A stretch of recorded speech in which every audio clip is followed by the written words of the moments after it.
ये है बाल सिर के, टूटे हैं दांत मुख के, पाके हैं बाल सिर के, टूटे हैं दांत मुख के, निर्देश आ गया है चलने की कर तैयारी, संदेश आ गया है।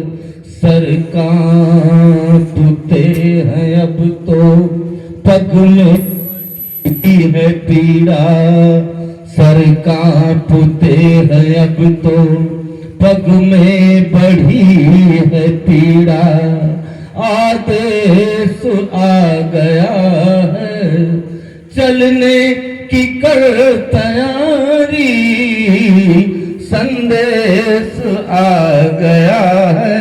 ऐसे दो चार संदेश आते हैं, बाल पक जाते हैं, दांत गिर जाते हैं, सर हिलने लगता है, पैर कपने लगते हैं, फिर भी जब आप इस मकान को नहीं खाली करते तो पंच महाभूत रूपी पंच यमराज के यहाँ मुकदमा कायम कर देते हैं।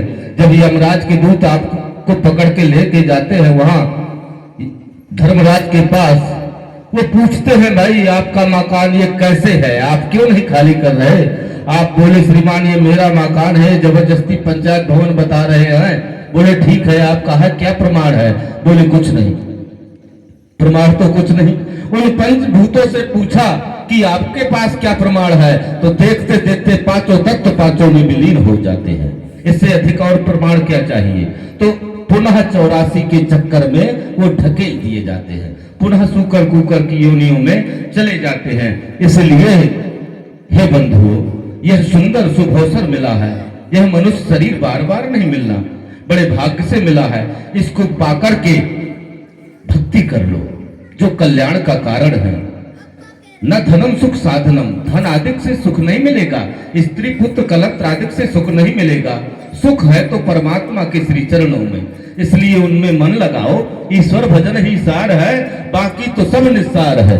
औंधे लटकना नरक में, रोते हुए फिर जन्मना, पग पीटते जाना यहाँ फिर अंत में मर जाओना। क्या लाभ ऐसे जन्म से जहाँ दुख बारंबार है, संसार निस्सार है, ईश्वर भजन ही सार है। हम आप कहते हैं कि बाल अवस्था में बड़ा सुख है, लेकिन वास्तव में उस बालक से पूछो तो कोई सुख नहीं है। क्यों? क्योंकि पिटना पिटाना रात दिन, कहना सभी का मानना, सहना सभी की घुड़कियां, भय हर किसी से खाओना। माता पिता धमकावते, आचार देता मार है, इसलिए सबाल को धिक्कार है, ईश्वर भजन ही सार है। वृद्ध जन कहते हैं कि युवा अवस्था में बड़ा सुख है, लेकिन वास्तव में युवा अवस्था महा दुख की दाता है। क्यों? क्योंकि दुख आता क्यों है? दुख का कारण है पाप। पाप का पनिशमेंट है दुख, और पुण्य का फल है सुख। जितना पाप होता है वो सब युवा अवस्था में। क्यों? क्योंकि बाल अवस्था में विषयों का ज्ञान नहीं होता, वृद्धावस्था में इंद्रियां शिथिल हो जाती हैं, ना दिखता है, ना सुनता है, ना चल पाते हैं। तो जितना पाप करता है वो सब युवा अवस्था में ही पाप करता है प्राणी। इसलिए महादुख की दाता यह युवा अवस्था है। दिन रात धन की लालसा, युवती मिलन की कामना, चिंता पुनः संतान की, कुल जात माही नामना। पित्रादि का कर्जा चुकाना, शीश धरता भार है, यौवन नहीं सुख देय है, ईश्वर भजन ही सार है।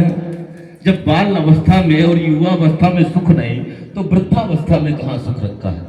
जहाँ शासन चलता था वहाँ कोई नहीं सुनता। जैसे बूढ़े बैल को किसान त्याग देता है, ठीक उसी तरह से घर वाले भी वृद्ध को त्याग देते हैं। कहता है कि बेटा एक लोटा जल दे दो, तो अंदर से आवाज आती है कि इनके गले में घड़ा बांध दो, बहुत घड़ी घड़ी प्यास लगती है। ये स्थिति बन जाती है।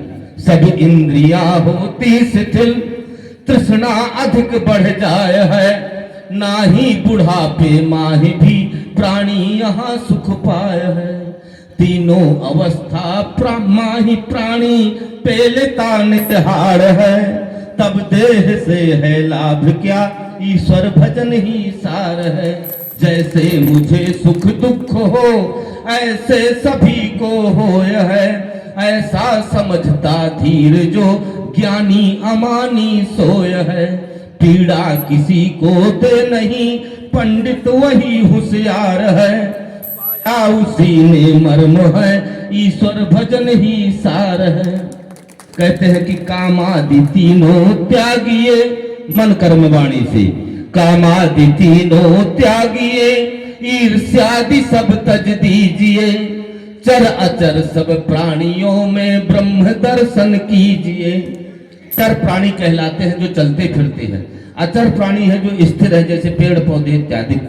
चर अचर सब प्राणियों में ब्रह्म दर्शन कीजिए, नर देह ईश्वर ने दिया है, मुक्ति का यह द्वार है, और नर जन्म कर लीजिए सफल, ईश्वर भजन ही सार है।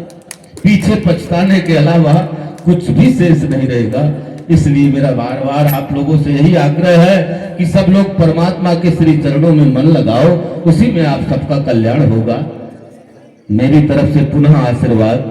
सर्वे भवन्तु सुखिनः, सर्वे सन्तु निरामयाः, सर्वे भद्राणि पश्यन्तु, मा कश्चित् दुःखभाग् भवेत्। ओम नमो नारायण। 10 मिनट को समाज चाहने बच गया।